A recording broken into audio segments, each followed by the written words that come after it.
What's going on, guys? You guys are tuning into the Night Crew podcast, where we shine a lot on people, the stories, and realities that come alive at the dark.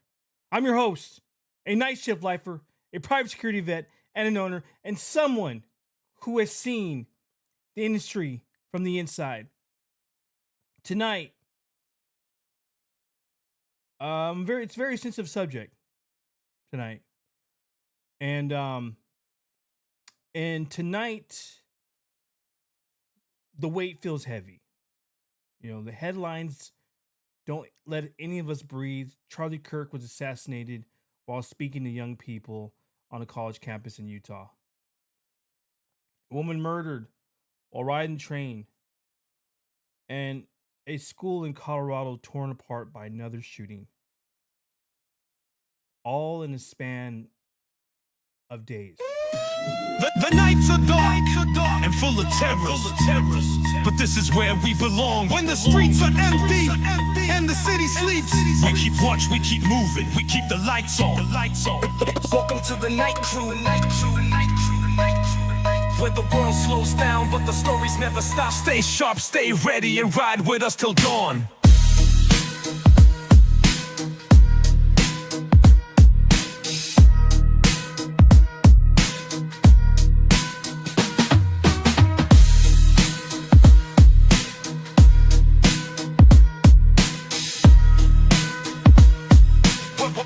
The world slows down, but the stories never stop. Stay sharp, stay ready, and ride with us till dawn.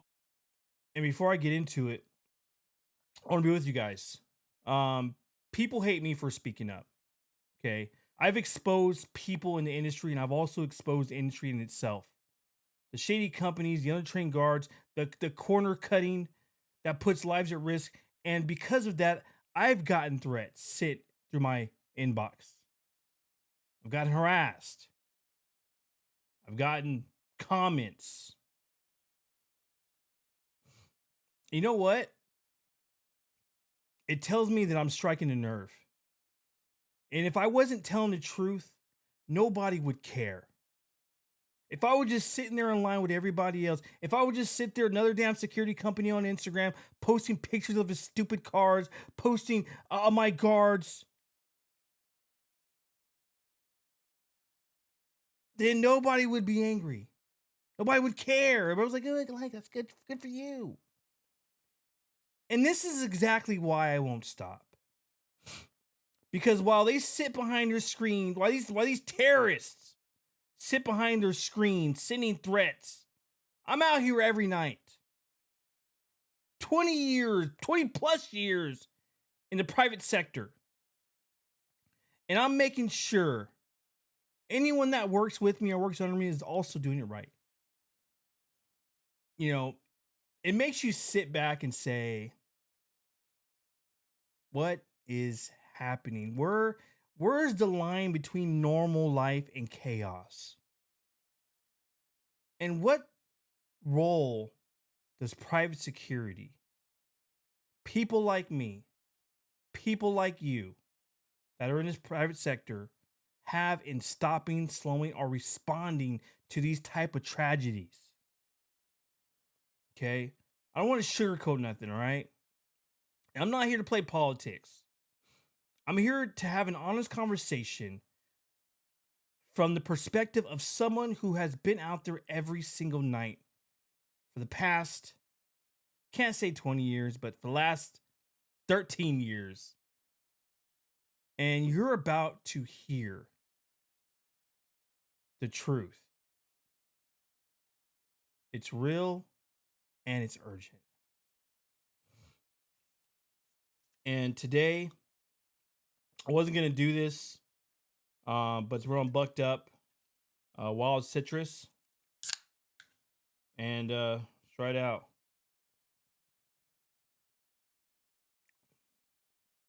Not bad. I think it's like grapefruit. It's not a bad flavor if you like citrus stuff and if you like grapefruit. It's got 300 milligrams of caffeine, and obviously it's great for that 3 a.m. Slump, like I always say. U.S. conservative activist Charlie Kirk U.S. conservative activist Charlie Kirk, co-founder of Turning Point USA, was fatally shot while speaking at Utah Valley University in Orem on Wednesday. The 31-year-old was delivering remarks at 12:20 p.m. during his American Comeback Tour when a bullet struck him in the neck. Students President in critical Donald condition after a shooting outside their Colorado high school. All fire departments respond on an active assailant at Evergreen High School. The shots reported just after noon on campus grounds. Hundreds of officers rushing to the scene west of Denver. Patients with CPR need another ambulance to all of them. Authorities say the suspect is a juvenile and believed to be a student at the school. A 23-year-old woman from Ukraine was stabbed to death last month.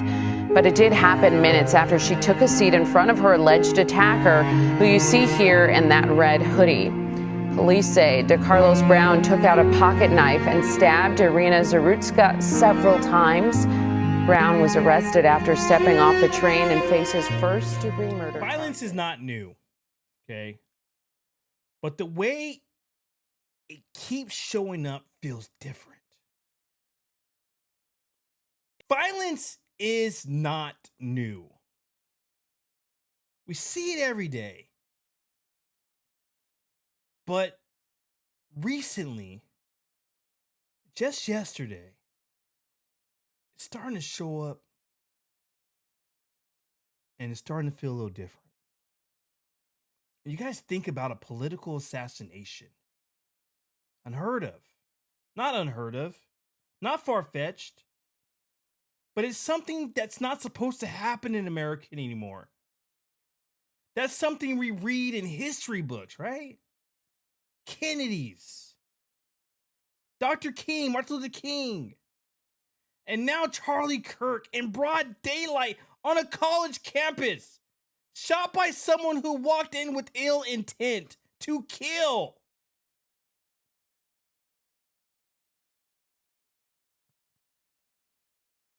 You know, and we look at this Dr. King, the Kennedys. What do they all have in common?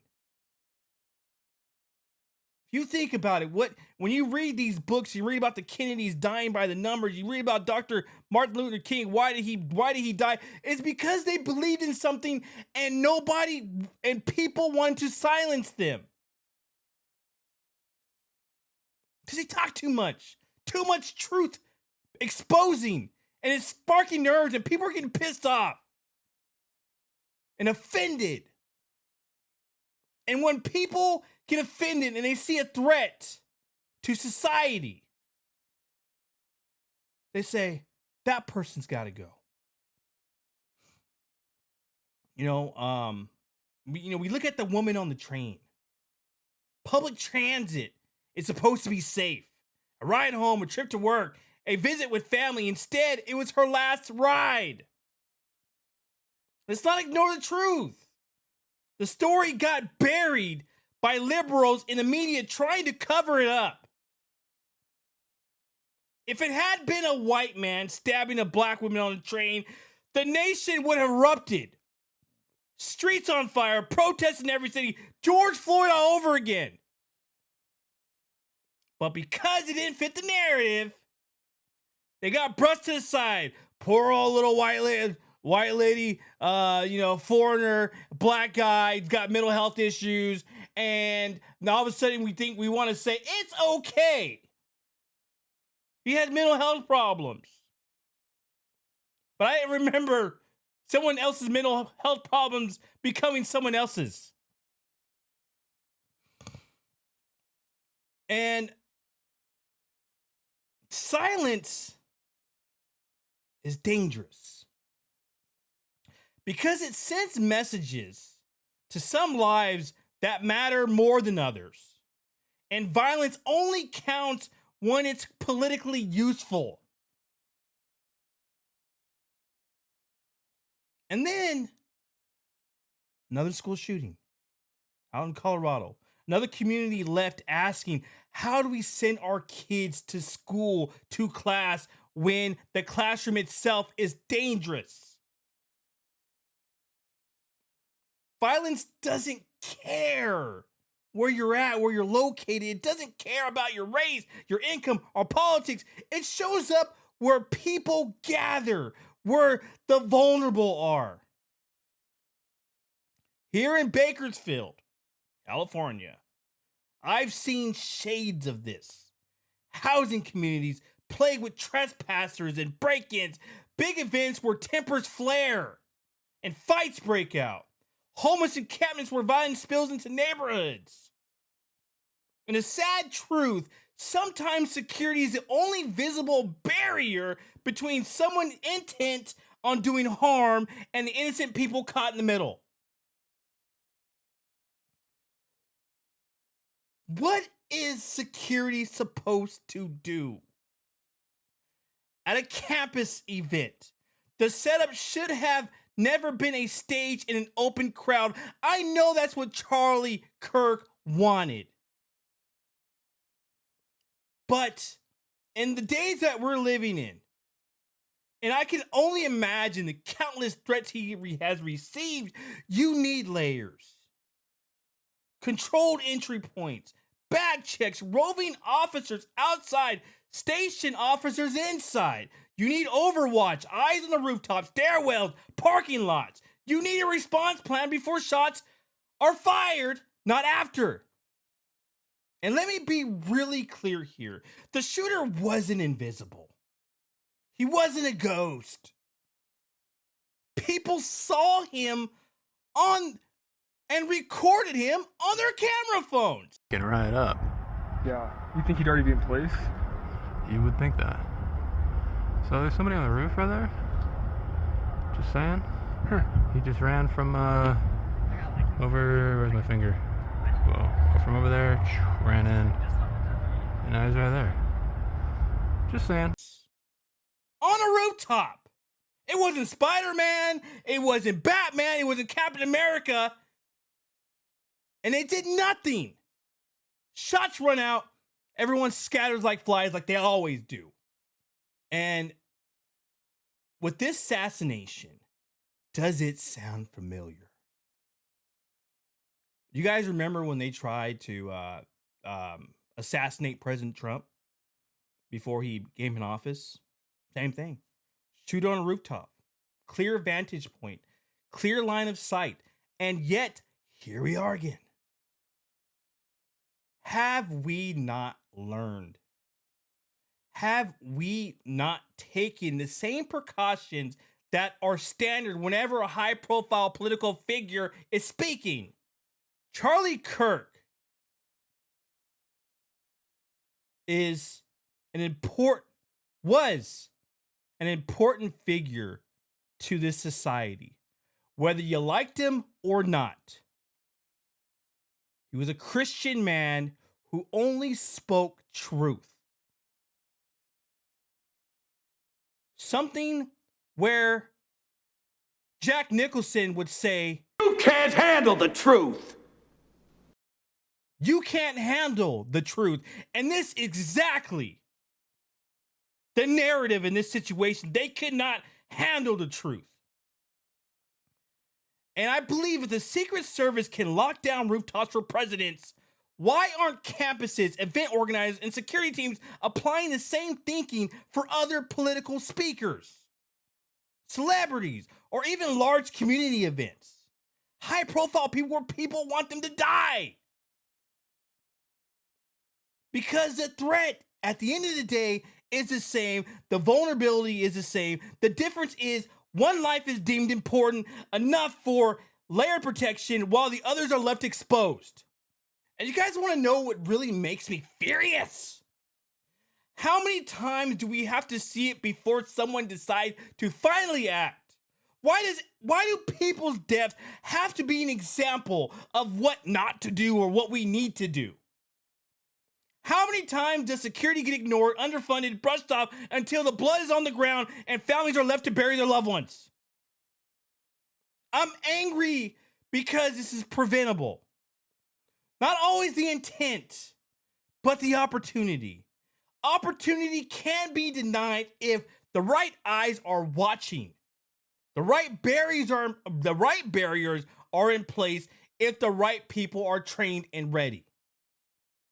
Here's my call to action. If you run a campus, a business, a housing community, stop cutting corners. Stop waiting for something to happen to prove value of security. Put guards where they need to be. Give them training. Give them tools. Give them some sense of authority. Because I'm tired of seeing camera phone footage of shooters perched on rooftops while everyone else is just scrambles and prays it's not their loved one or their best friend getting shot. Suzanne, are you okay? And what do these misfortunes teach us? First, security can't stop every attack, but the right posture can change outcomes. Maybe you can't prevent the attempt, but you can reduce the casualties. Second, organizers cut corners. I hear it constantly. Okay? As you guys remember, the whole Village Fest shenanigans. Wanted 40 guards, but didn't want to pay for it, so they tried to cut corners. And I hear this constantly. We can't afford security every night. Or just send one guard to watch over 2,000 people. The tragedy hits, and everyone asks, "Oh, Mr. Nightwatch, where was security at?" I don't know. You only wanted one guard per 2,000 people. Okay? And we got to stop thinking backwards. You don't wait for the tragedy to prove the value of safety. Third, professionalism matters. Security isn't just a warm body. Well, let me say this. Security should not be just a warm body in a uniform. It's training, situational awareness, readiness. At Night's Watch Patrol, my officers are equipped with body cams and defensive tools. Okay? We don't try not to cut corners. We don't cut corners. Because at 2 a.m., you don't get a second chance. And often guards are underpaid, undertrained, undersupported, and that's not their fault. It's not my fault. It's not your fault. That's the industry's fault. Why is it the industry's fault? It's because why does every organization out there get budgeted, get funded for things? Why can't private security get funded for training, get funded for actually putting some knowledge in these people's minds so that way they don't go to a shift sitting here scratching your head saying, well, what should I do? How should I talk to this person? How should I act? Raising standards is going to be the only way the public takes us serious. What now? What do we do? Training and licensing, we need stronger standards. Nationwide, guards shouldn't be hired off the street, thrown in a uniform, and told, stand here. Play on your phone. Technology, cameras, drones, GPS patrols, alerts, not luxuries, but necessities. Tools that extend our eyes and our ears. Partnerships. Security and law enforcement should not be rivals. I'm tired of saying, oh, stupid cop. And I'm tired of that cop saying stupid security guard. Yes, tensions will always continue to exist. But in crisis, what matters is communication, cooperation, and maybe a little backup, Dad. Proactive investments. Business owners, school boards, housing directors, don't wait until after the fact. Do not allow Charlie Kirk's death to be a example. Or this is what we should do after his death. I don't think that Charlie Kirk would have wanted that.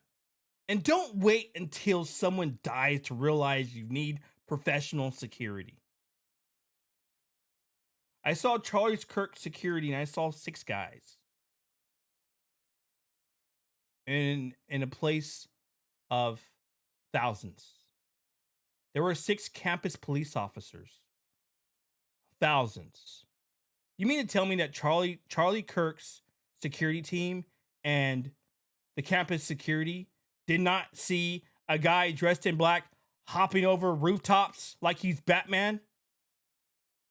But college campus kids did? I don't know.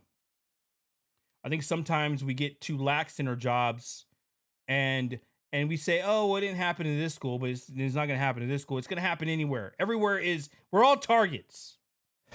Invest in safety before tragedy. Because once a life is gone, we can't get it back. Charlie Kirk's life is gone, and we cannot get him back. My heart is with the families of Charlie Kirk, the woman on that train, and the students in Colorado. These tragedies remind us that life is fragile. Safety is not guaranteed. The violence rarely gives warnings, but they also remind us why I do this. Why my company still exists. Why security matters. We can't stop everything, but we can stand in the gap. Just wedged in there. But if a human heart is filled with hate, there's no fence. There's no barriers. There's nothing that's going to fix it. Evil is evil. And as a Christian man, Charlie Kirk had a purpose. And I believed that for the most part, he fulfilled his purpose, and God wanted him more than he wanted him on this crappy earth. So I'm sad. I'm hurt because this is someone I followed, because I saw that we had the same views on a little bit of everything. And the Bible says, 2 Chronicles 7 verse 14, if my people who are called by my name will humble themselves and pray and seek my face and turn their wicked ways, then I will hear from heaven and I will forgive their sin and I will heal their land. Maybe this is that moment. A wake-up call. I challenge you. Don't just think about security plans or policies. Think about your soul. Think about your family. Think about your eternity. Think about eternity. Because true safety doesn't just come from guards, locks, light bars. True safety comes from one who watches over us, even in the darkest night and in our darkest day.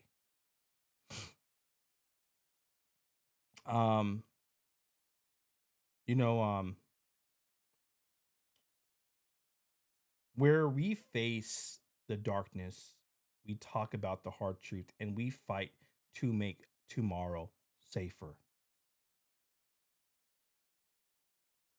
Those that are in the private sector, where we face the darkness, we talk about the hard truths and we fight to make tomorrow safer. Like I said, my prayers go out to Charlie Kirk and his family. Another senseless act of violence, and I'm very triggered, and I'm upset. And if I continue to say that, oh, the liberals, oh, the left wing, the radicals, and this and that, and the this and the that, and then we're all going to make ourselves crazies and make ourselves more hateful. And I think that in these days and age, Charlie Kirk's mission was to spread not only the gospel, but spread the truth and to open up most of our eyes into a better perspective. Okay, not be so brainwashed by what media is saying in pop culture and what these actresses and actors and all those terrorists, other people out there are saying. He's providing another alternative, and he will still provide that alternative for people that end up tuning into him or finding him on YouTube or finding him on TikTok, and they're going to listen to him and they're going to say, you know what? Yeah, a lot of what he's saying is true. For the nights are dark and full of terror.